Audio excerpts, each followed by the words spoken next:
Company. చూడు చంద్రయ్య, నీకు ఇప్పటికే 2 సార్లు హార్ట్ స్ట్రోక్ వచ్చింది. ఇంకోసారి వచ్చిందంటే బ్రతకడం కష్టం. నీకు చాలా సార్లు చెప్పాను నువ్వు ఎక్కువ పని చేయకుండా రెస్ట్ తీసుకోవాలి, కానీ నువ్వు కూతురు ఆనందం అని చెప్పి నీ ఆరోగ్యం పాడు చేసుకుంటున్నావు. ఇలా అయితే బ్రతకడం కష్టం అయ్యా. నా కూతురు ఆనందం కంటే నాకేది ముఖ్యం కాదు. తనని ఆనందంగా ఉంచడంలోనే నేను ఆనందంగా ఉంటాను. నాన్న త్వరగా రా నాన్న, నాకు బాగా ఆకలిస్తుంది. తొందరగా ఇంటికి వెళ్ళిపోదాం. మరేం పర్లేదు డాక్టర్, నేను చూసుకుంటాను. నాన్న, నాకు బాగా ఆకలిసినప్పుడు ఆ ఆకలి తెలియకుండా ఒక పాట పాడతారు కదా, పాడండి నాన్న.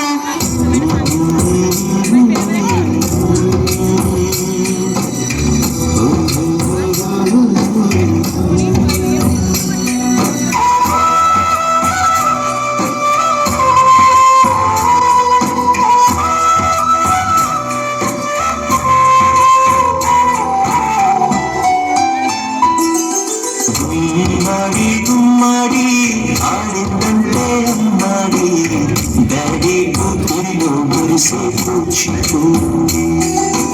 చిందాడి చిందాడి తుళ్ళిందంటే చిన్నారి మమ్మీ చెప్పుల్లో చూడండి. నాన్న, కాళ్ళు నొప్పి వస్తున్నాయి నాన్న.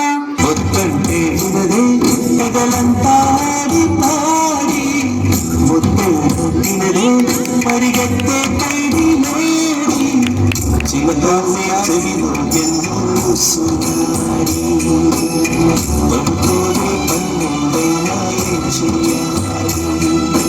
గుమ్మడి గుమ్మడి ఆడిందంటే ఆడి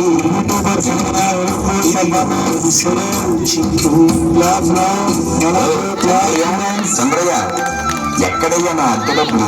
6 నెలల నుండి అడుగుతున్నాను, ఈ రోజుకి ఇంకా ఇవ్వలేదు. ఇలా అయితే ఉండద్దయ్యా.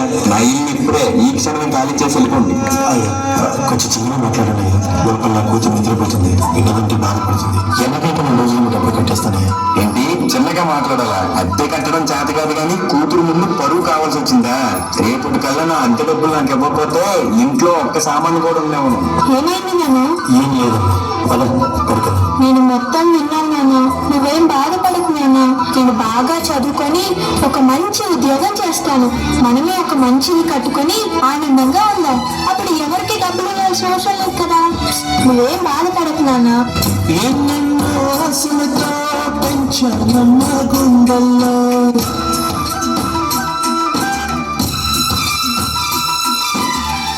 ఎన్నెన్నో ఆశలతో పెంచానమ్మ గుండెల్లో, నువ్వే నా కళ్ళన్నీ పెంచావో నీ కన్నుల్లో. నా తల్లిని నువ్వు, నీ తండ్రిని నేను, ఎవరినెవరు లాలిస్తున్నారు. ఏమైంది నాన్న? డాన్స్ చెయ్యి, డాన్స్ చెయ్యి నాన్న. చిత్తంగా చూస్తుంటే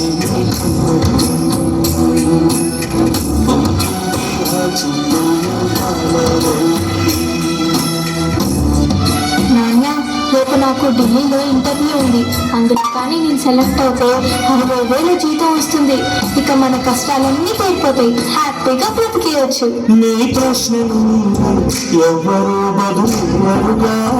జాగ్రత్తమ్మా, నీకోసం ఎదురు చూస్తూ ఉంటాను. త్వరగా వచ్చేవా? ఖచ్చితంగా ఆ జాబ్ ని సంపాదించే వస్తా. ఏ గాలో తరుముతుంటే అల్లరిగా. మరి నేను వెళ్ళొస్తాను నాన్న, నువ్వు జాగ్రత్తగా ఉండు.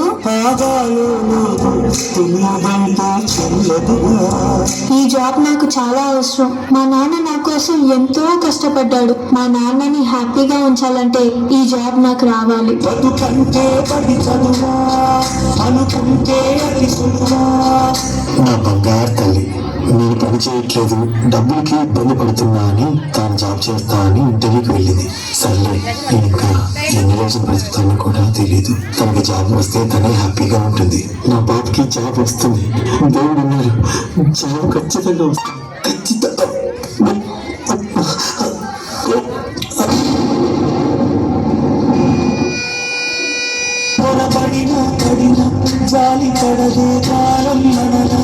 You are selected. నీకు ఈ జాబ్ వచ్చింది. Thank you so much sir. నాకు జాబ్ వచ్చిందని తెలిస్తే మా నాన్న చాలా హ్యాపీగా ఫీల్ అవుతారు. ఇప్పుడే ఈ విషయం మా నాన్నకు చెప్పాలి. ఏంటి నాన్న ఫోన్ లిఫ్ట్ చేయట్లేదు? సరేలే, డైరెక్ట్ గా వెళ్ళి సర్ప్రైజ్ చేద్దాం. ఆయన హ్యాపీగా ఫీల్ అవ్వడం నేను కల్లారా చూడాలి. ఒక నిమిషం ఆగిపోలేను వచ్చేదాకా